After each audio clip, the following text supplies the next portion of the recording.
Hi guys, welcome back to this series of Microsoft Azure certification course, and in today's video we will look at the shared responsibility model.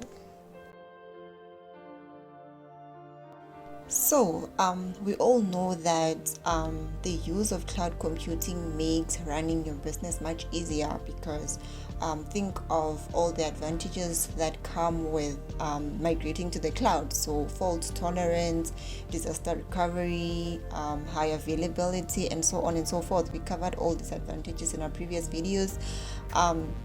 So during this entire interaction between the cloud provider and the client or the cloud user, there are some things that are solely the responsibility of the cloud provider, while some are the responsibilities of the client or the cloud user, for which we are going to refer to the cloud user as the client. So you can think of this as a student-teacher relationship, where the teacher is solely responsible for delivering the course content, and the student on the other side is responsible for studying that course content and ensuring that they understand and they pass the course content at the end of the year. So thus, in cloud computing, we call it the shared responsibility model, and as it's mainly dependent on the type of the cloud service model that the cloud, that the client purchases. Okay, so to make the shared responsibility model easier to understand, we'll first look at how your responsibilities are set, or how they are designed when you're operating on premises in your own environment. So on premises environment basically means that you literally own everything from the servers, the infrastructure, operating systems, the applications that you're hosting. Literally everything is your responsibility. You have to ensure that everything is functioning properly at all times. You have to ensure that the high availability, fault tolerance, and everything is intact, to ensure that your users, your actual users that are going to be using the applications or the platforms that you're hosting on your premises, your users are able to use those effectively and at all times. So everything is your responsibility. So when you decide to move to the cloud, or when you decide to use a cloud service provider's services or cloud services, then the responsibilities are shared between you, the cloud user, and the cloud service provider. And like we said before, this is dependent on the type of cloud service model that you purchase or that you choose to use. So it's either IaaS, PaaS, or SaaS, and we'll look at how the responsibilities are shared between each of those individually. When you opt to go for, or when you opt to purchase an infrastructure as a service model from the cloud service provider, you are basically wanting to get the infrastructures, the physical infrastructures, the servers from the cloud service provider. So that means that all the maintenance and the responsibilities related to the infrastructure that you are wanting to use are the responsibility of the cloud service provider. So the maintenance of the servers, the maintenance of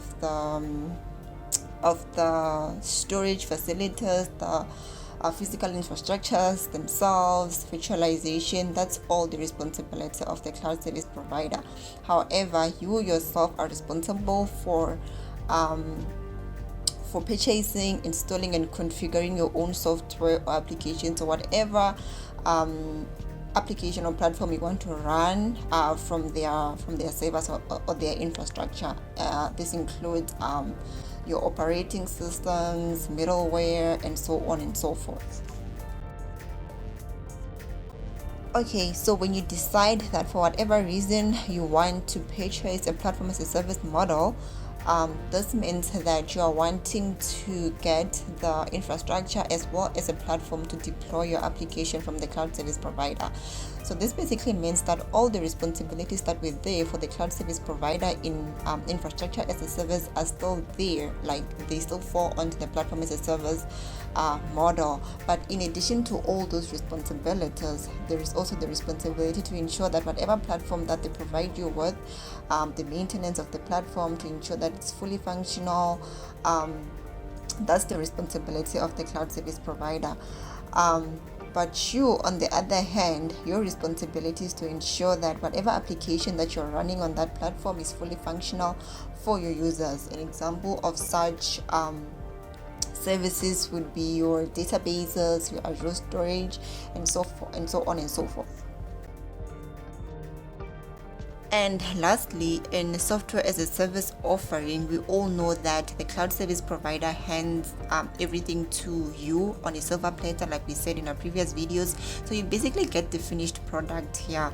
This means that it is the responsibility of the cloud service provider to ensure that there is optimal operation of the servers, the infrastructures, the platforms, and the application itself, the high availability of the application itself. But you, as the user, it is your responsibility to ensure that the data that's within the application that's being provided to you is safe and secure. So this is the data of all your users, and an example of such offering is Gmail. So we get Gmail handed to us on a silver platter, but all the